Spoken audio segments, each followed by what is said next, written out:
रात बहुत अंधेरी थी। बरसात का मौसम था। शाम से ही पानी बरस रहा था। रात को थोड़ा थमा। तभी डॉक्टर अविनाश अभी अपने नर्सिंग होम में ही थे कि मोबाइल की घंटी बजी। उन्होंने कॉल रिसीव किया। दूसरी तरफ से आवाज़ आई, हेलो डॉक्टर साहब, जल्दी आइए, शुभ्रा के पापा को अटैक पड़ा है। उधर से उनके पेशेंट मोहन की पत्नी थी। अरे कितनी देर हुई अभी? अभी प्लीज़ जल्दी आइए, जो टेबलेट लेते थे वह मैंने दे दी है, लेकिन हालत ठीक नहीं। हम लोग अपने फार्म हाउस वाले मकान में हैं। अपने फार्म हाउस पर? डॉक्टर अविनाश चौंक पड़े। वहाँ क्या कर रहे हैं? फार्म हाउस शहर से 20 किलोमीटर दूर था। असल में यहाँ काम भी था तो आ रहे थे, और बच्चों की घूमने की भी इच्छा थी तो पिकनिक मनाने के लिए सभी चले आए। वापस आने ही वाले थे कि पानी बरसने लगा। थोड़ा थमा तो इनकी तबीयत बहुत ख़राब हो गई। प्लीज़ जल्दी आइए। ठीक है। डॉक्टर साहब ने जल्दी से दवाइयाँ, उपकरण वगैरह जरूरी सामान बैग में रखा और बाहर कार निकाली। ड्राइवर को उन्होंने 1 घंटे की छुट्टी देकर कहीं भेजा था। उसको उन्होंने फ़ोन मिलाया तो मिल ही नहीं पाया। अपने आप कार ड्राइव करके ले गए क्योंकि देर नहीं की जा सकती थी। आधे घंटे का सफ़र था। शहर की आबादी के बाहर पहले लगातार खेत, फिर एक बहुत बड़ा आम का बाग पड़ता है जो शायद 5 एकड़ के विस्तार में था। सड़क के दोनों तरफ घने घने पेड़। पेड़ वैसे तो बड़े सुहाने लगते हैं, पर इस समय बड़े भयानक लग रहे थे। आधे घंटे बाद मोहन के कमरे में थे डॉक्टर साहब। उन्होंने मोहन का चेकअप किया और फिर बोले, अरे अब तो ये बिल्कुल ठीक है। हाँ, यही तो मुझे भी आश्चर्य लग रहा है, मोहन की पत्नी बोली। अविनाश को कॉफ़ी पिलाओ भाई। चांदनी, जो मोहन की पत्नी थी, जैसे ही हटी, मोहन ने अविनाश का हाथ पकड़ लिया और परेशान स्वर में बोला, अविनाश, आज मैंने मालिनी को देखा। मालिनी को? बुरी तरह चौंक पड़े डॉक्टर अविनाश। ऐसा कैसे हो सकता है? मैंने भी ऐसा ही सोचा था, लेकिन मैंने अपनी आंखों से देखा है। यही खिड़की पर ही तो थी। मैं कैसे भूल सकता हूँ डॉक्टर साहब। इतना सुनकर डॉक्टर साहब गहरी सोच में डूब गए। उसके बाद घबराहट में मेरी ऐसी हालत हो गई। चांदनी ने समझा कि मुझे अटैक पड़ा है। डॉक्टर साहब सोचने लगे और फिर उसके कंधे को थपथपाया। डोंट वरी, ज़्यादा काम में तुम्हारा दिमाग थक गया है।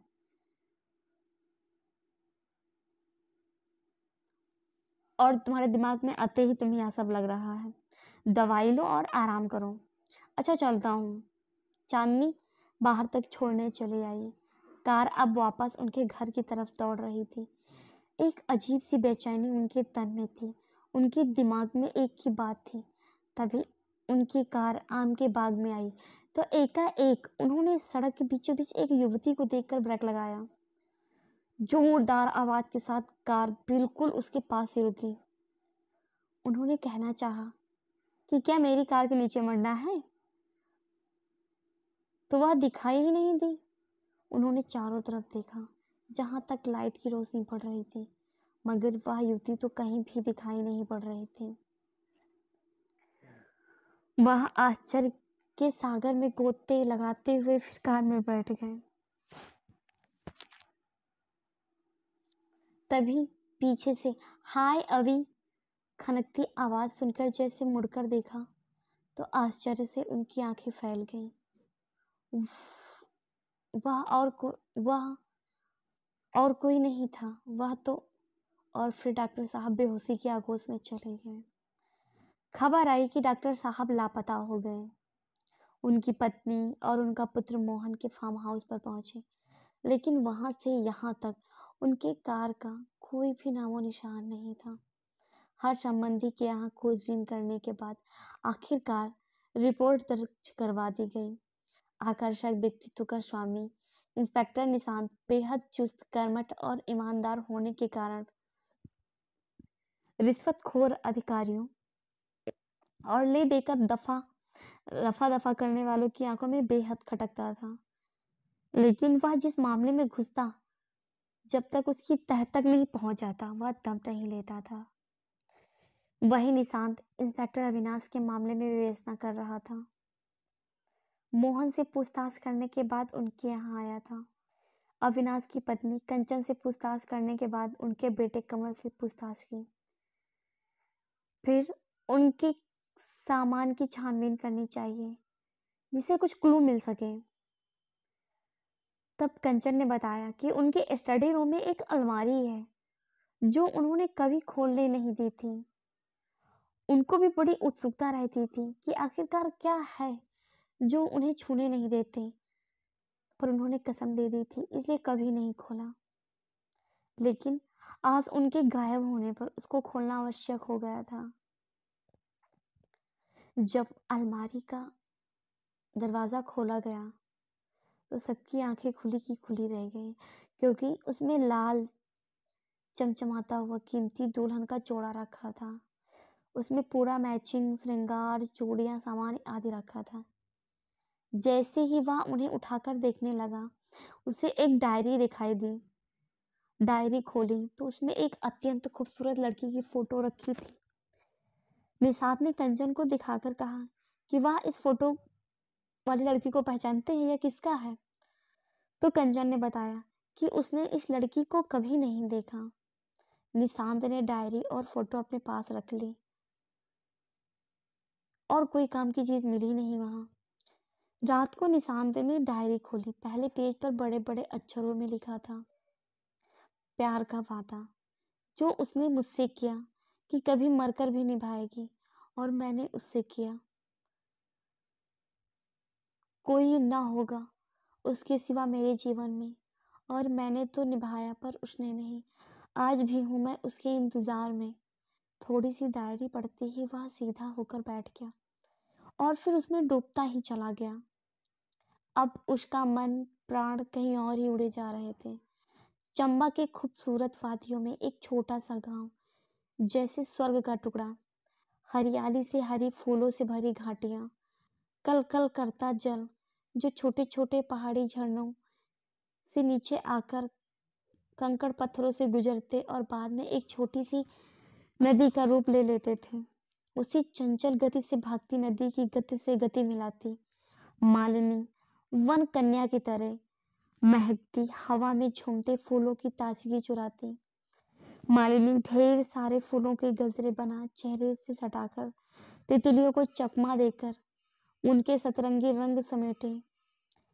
मालिनी मालिनी मालिनी मालिनी। अविनाश के दिलो दिमाग पर जादू और नशे की तरह यह नाम छाया था। कुदरत की खूबसूरती का आनंद उठाने वाले सैलानियों की तरह वह भी यहाँ आया था। डॉक्टरी पढ़ने वाले का हृदय तो शायर और चित्रकार भी था। मालिनी का बाप गाइड था। सैलानियों से मिलने वाले रुपयों से ही उनका खर्च चलता था। अविनाश का गाइड बीमार हो गया था तो उसकी बेटी मालिनी उसको घुमाने आई थी। अविनाश उसको देखते ही पहले ही नजर में अपना दिल हार बैठा था। वह जगह किसी स्वर्ग से कम नहीं थी, और वहां मालिनी की आवाज को सुनता हुआ उस स्वप्न सुंदरी के रूप में खोया हुआ उसके बिल्कुल पीछे पीछे चल रहा था। डॉक्टर अविनाश ने अपने प्यार का इजहार करने में देर नहीं लगाई। मालिनी को तो विश्वास ही नहीं हुआ था। जिसको देखते ही वह मर मिटी थी, वही उसके सामने प्रेम याचना कर रहा था। अब दूर दूर तक फैली एकांत की पहाड़ियां उनके मिलन की साक्षी बनने लगी थी। अविनाश ने उसको शहरी ढंग से हाय हेलो कहना सिखा दिया था। 10 दिनों की छुट्टियां यूं ही हवा में उड़ गईं कि बिल्कुल पता ही नहीं चला। अब दोनों इतने करीब आ गए थे कि जाने कितनी कस्में उन्होंने साथ खा ली थी। चलने का समय आने पर अविनाश मालिनी के बापू के पास गया मालिनी का हाथ मांगने। इतने दिनों में उसने मालिनी के साथ साथ उसके बापू और आसपास के लोगों का भी दिल जीत लिया था। वह तो खुश हो गए थे, पर चलते चलते मालिनी इतना दुखी हो गए कि वह 2 दिन और रुक गया। जब वह घर नहीं पहुंचा तो उसको लेने उसका दोस्त मोहन पहुंच जाता है। वह मालिनी से वादा करके गया था कि अपने मम्मी पापा से शादी की बात करके उनको देखने के लिए उसने मालिनी की एक फोटो भी खींची थी। मालिनी ने बड़े अरमानों के साथ बताया था कि वह दुल्हन का कैसा जोड़ा चाहती है और कैसी चूड़ियां लेना चाहती है। अविनाश ने भी वादा किया था कि वह सब चीज उसको दिखाने और उसको पसंद करवाने लेकर आएगा। घर जाने पर उसने अपनी मम्मी पापा को फोटो दिखाया और वह फोटो देखकर बहुत खुश हुए। कोई कमी तो थी नहीं, बस इकलौती बेटे की शादी करनी थी, वह भी इतनी अच्छी बहू के साथ। सपनों में कई अरमानों का मेला दिल में बसाया अविनाश और उसके मम्मी पापा ने बड़ी उमंग से दुल्हन का जोड़ा खरीदा था। उसने सोचा एक बार जाकर मालिनी को दिखा देगा और मालिनी यह सब देखकर एकदम चौंक जाएगी। जब वह मालिनी के द्वार पहुंचा तो उसकी दुनिया ही उजड़ चुकी थी। वहां कोई नहीं था, आसपास भी कोई नहीं बता पाया कि वह कहाँ चली गई है। पता चला कि मालिनी गायब हो गई थी, कोई शहरी था उसके साथ चली गई है। इकलौती बेटे के ऐसे गम से और बदनामी के गम में उसका बापू पागल हो गया था। वह इधर उधर घूमता रहता, टूटे दिल से हारे हुए जुआरी की तरह। डॉक्टर साहब वापस आ गए, उसका तो जैसे दिल ही टूट गया था। जान से बढ़कर जिसको चाहा उसने ऐसा क्यों किया। उसने सारा सामान अपनी अलमारी में बंद कर दिया और फिर अपना सारा जीवन हॉस्पिटल में लगा देने का फैसला कर लिया। पर किसी के भी माँ बाप ऐसा कैसे होने देते। उन्होंने डॉक्टर कंचन से रिश्ता करना चाहा। उनकी जोर देने से वह कंचन से मिला तो वह हैरान रह गया। कंचन ने किसी और से प्यार किया था और उसे अपना तन मन अर्पित कर दिया था। वह धोखा खा बैठी थी। वह प्यार की निशानी लिए तन और टूटा मन लेकर जीने की हिम्मत नहीं कर पा रही थी। उसने ढेर सारी नींद की गोलियां खाने से अविनाश ने बचा लिया था। अब दोनों का जीवन वीरान था। उसका जीवन बचाने के लिए उसने कंचन से शादी कर ली और कमल को बाप का नाम मिल गया था। पिछले साल मम्मी पापा के एक्सीडेंट में मौत हो गई थी। अब तक समर्पित भाव से किए गए काम में कंचन और अविनाश का नर्सिंग होम नामी अस्पताल बन चुका था। डायरी खत्म हो चुकी थी। निशांत सोच विचार में डूबा था। सवेरे जब निशांत ड्यूटी पर पहुंचा तो उसके लिए खबर तैयार थी। मोहन घायल अवस्था में अस्पताल में भर्ती था। मोहन से मुलाकात करके वह कंचन के पास आया और कहा, चलो मेरे साथ चलो अविनाश को लेने। क्या पता चल गया उनका? कंचन ने आश्चर्य से पूछा। हाँ, निशांत ने जवाब दिया। निशांत कंचन के साथ चंबा के उसी गांव में जा रही थी जहां से यह कहानी शुरू हुई थी। 8 वर्षीय कमल को उसकी नाना नानी के यहाँ पहुंचा दिया था। सफर जारी था और उसी के साथ साथ प्रशांत की सोच विचार का समय भी जारी था। निशांत जगमोहन से पूछताछ करने 2 बार जा चुका था। पहली ही बार में उसे मोहन के चरित्र पर संदेह होने लगा था। आगे वह कुछ कदम उठाता उससे पहले ही वह हॉस्पिटल पहुंच गया था। वहां मोहन उसे बहुत खस्ता और आतंकित बदहवास हालत में मिला था। उसने पूछने पर जो कहानी पता चली वह इस प्रकार थी। अभी जब अविनाश घर नहीं पहुंचा तो उसके माता पिता ने मुझे अविनाश को वापस लाने के लिए भेज दिया था।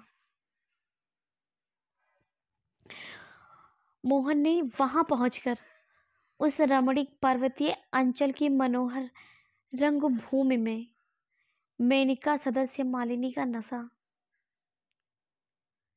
प्यार का महत्व प्रसार देखा तो पल भर के लिए वह बिल्कुल मोहित हो चुका था। उसी पल अविनाश मालिनी के सुख संसार को जैसे राहु की नजर लग गई थी। उसके मन में अत्यंत गहरी ईर्ष्या का उदय हुआ और वहां अविनाश के स्थान पर स्वयं को स्थापित करने के सपने देखने लगा। दूसरे दिन मोहन अविनाश के साथ चला गया, पर उसी पल से वह रात दिन मालिनी को हासिल करने के ख्वाब देखने लगा। वह इसी उधेड़बुन में लगा रहा। कोई समाधान न निकलने पर उसने एक अत्यंत दुष्ट योजना बना डाली। 2-3 दिन बाद वह घबराया हुआ मालिनी के घर पहुंचा और अत्यंत घबराते और रोते हुए उसने बताया कि अविनाश का एक्सीडेंट हो गया और वह मालिनी मालिनी पुकार रहा है। तब अविनाश के माँ बाप ने मुझे आप लोगों को लेने के लिए भेजा है। मालिनी को यह सुनकर जैसे होश ही नहीं रहा। उसके बापू ने अपने जीवन भर की जमा पूंजी जो थी उस वक्त ले ली और मालिनी को लेकर मोहन के साथ चल दिया। मोहन ने शहर से बाहर अपने फार्म हाउस पे ले जाकर उन्हें रोका। यह पूरा समय मालिनी को युगों के समान लग रहा था। वह बेचैनी से इधर उधर देख रही थी और पूछ रही थी कि कहाँ है अविनाश। तब मोहन हंसते हुए बोला, अरे रुको तो सही, थोड़ा खा पी लो, सुस्ता लो, फिर हॉस्पिटल चलते हैं। उसके इस अंदाज से मालिनी को थोड़ा शक हुआ। अंधेरा हो रहा था, उसे डर लग रहा था कहीं कुछ गलत तो नहीं होने वाला है। इस एकांत में फार्म हाउस में जहाँ दूर दूर तक कोई नहीं, किसी अनहोनी की घटना उसे दिखाई दे रही थी। उसके दिमाग में खतरे की घंटी बज उठी, पर वह कर भी क्या सकती थी। वह विश्वास में मारी गई थी। मोहन ने उसके पापा को नशीला शरबत, बढ़िया खाना पीना दिया। वह ऐसा सोया कि पास में घंटा घड़ियाल बजने पर भी वह जागने वाला नहीं था। अब मालिनी क्या करती? उसके पास कोई रास्ता नहीं बचा। अब मोहन के अलावा फार्म हाउस में कोई नहीं था। मोहन का लगा अब मालिनी और उसके बीच कोई नहीं आएगा। वह मालिनी के पास पहुंचा। मालिनी के मन में घृणा का सागर लहराता रहा था। उसने मन ही मन अपना फैसला कर लिया था। मोहन ने उसके बापों की जमा पूंजी पहले ही हथिया ली थी, फिर मालिनी की इज्जत पर हाथ डालना चाहता था। मोहन ने यहाँ उसको समझाने में भारी भूल कर दी थी। जो मालिनी फूलों की तरह कोमल थी, उसने अपने प्यार के सिवा किसी और के बारे में सोचा तक नहीं था। वहाँ मोहन की हवस का शिकार कैसे हो सकती थी? उसी मालिनी ने अपने मन को पत्थर की तरह कठोर कर लिया और अपने प्यार की पवित्रता के लिए अपनी जान पर खेल गई। वह फार्म हाउस से भागने लगी और थोड़ी दूर पर स्थित तालाब में कूदकर उसने जान दे दी। पीछे भागता आ रहा मोहन देखता ही रह गया। अभी तक उसके सामने जीती जागती सुंदरी अब लाश के रूप में उसके सामने पड़ी थी। उसका नशा एक पल भर में उतर गया। वह डर के मारे पसीने से नहा उठा। उसी अंधेरी रात में उसने तालाब के किनारे एक गहरा गड्ढा खोदा और लाश को गाड़ दिया और लौट आया।